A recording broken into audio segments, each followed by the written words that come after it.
Ted Cruz, whose false claims of election fraud likely helped incite the insurrection at the Capitol, continues to align himself with the most extreme elements of the Trump MAGA movement.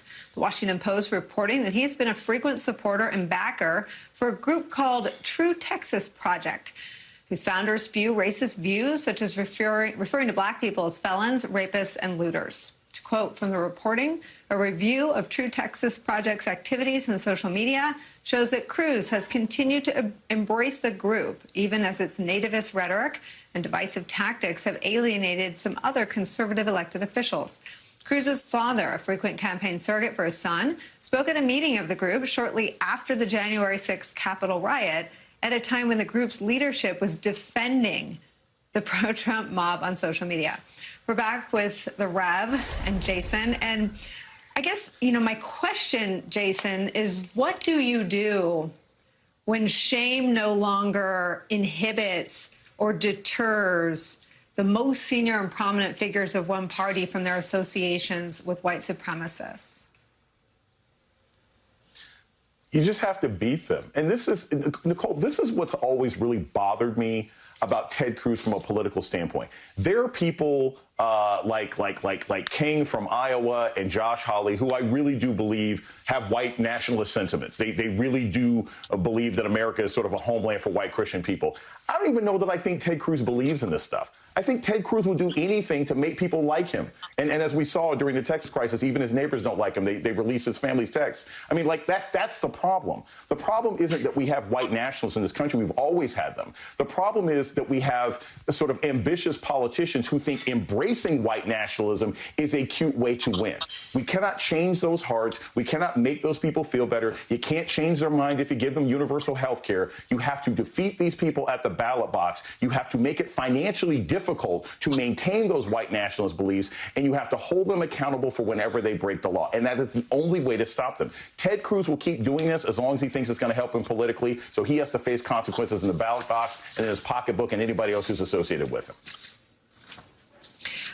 Rev, I want to read you Ted Cruz's response. His office said that he's not aware of every tweet, post, or comment of activists in the state, which is really a non-answer answer. Went on to say, look at his decades-long record. We did, and as Jason said, we've also seen what his neighbors think of him. Not too much. I want to ask you, if you take the domestic terror threats from Christopher Wray, Donald Trump's handpicked head of the FBI. He testified at the threats hearing a couple weeks ago and said the greatest threat to our homeland is domestic violent extremists. The top intelligence official said the same thing. There's no dispute about that. And you look at where all that chatter, if you'll borrow a word from the post 9/11 era, is.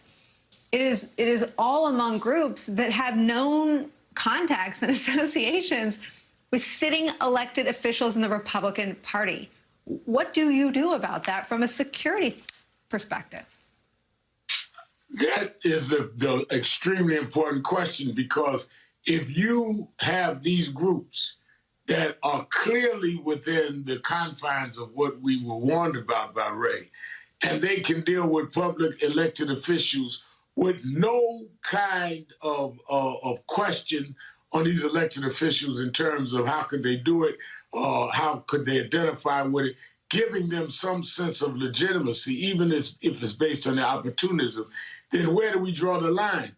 And one of the things that bothers me about it is on the other side, we're not given any of that leeway. If I would talk to a black armed extremist group, they would never stop saying that I should not be in the White House in meetings or on MSNBC. Jason shouldn't be teaching where he's teaching. The standards are different for those of us that are considered on the left and don't be black, but they can do anything. These people are dealing with people that outright threaten the lives of people and situations, and they act like it's nothing. If I was dealing with or anyone associated closely with me with a black militia group that was suspected of endorsing what these people have endorsed, and all I would say is I'm not aware of all their tweets, no one would accept that. So how does Ted Cruz get away with it? We let him get away with it. Well, we don't. But, Jason, I take the point, and I also, Luke Broadwater at the New York Times wrote a story shortly after the insurrection, and it sort of remains the definitive tracking of associations and joint appearances between current House Republicans and the exact militia groups who, at the time, were under scrutiny, and many of them hadn't been charged yet. They've now racked up many, many charges in this group. They include the Proud Boys, the Oath Keepers, the Three Percenters.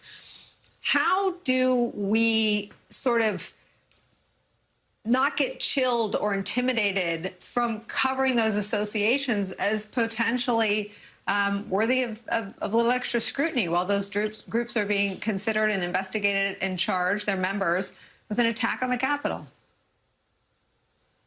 We call them the terrorists that they are, Nicole, and we call out the journalists that support terrorism. We call out the politicians that support terrorism, and then we put pressure on businesses, and then we put pressure on local organizations. Look, it is now, I've been keeping track of this and tweeting it from time to time.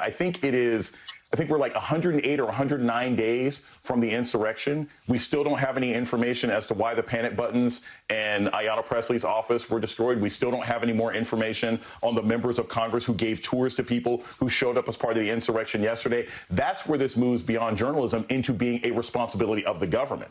Our federal government, the Biden administration, needs to be extra aggressive. If you've caught this many people, if you have this many people who've had charges brought against them, you can't tell me. We literally know that there were members of the Republican Party who were interacting with members of the insurrection. We have to catch those people, and the Biden administration needs to make that a terrorism priority.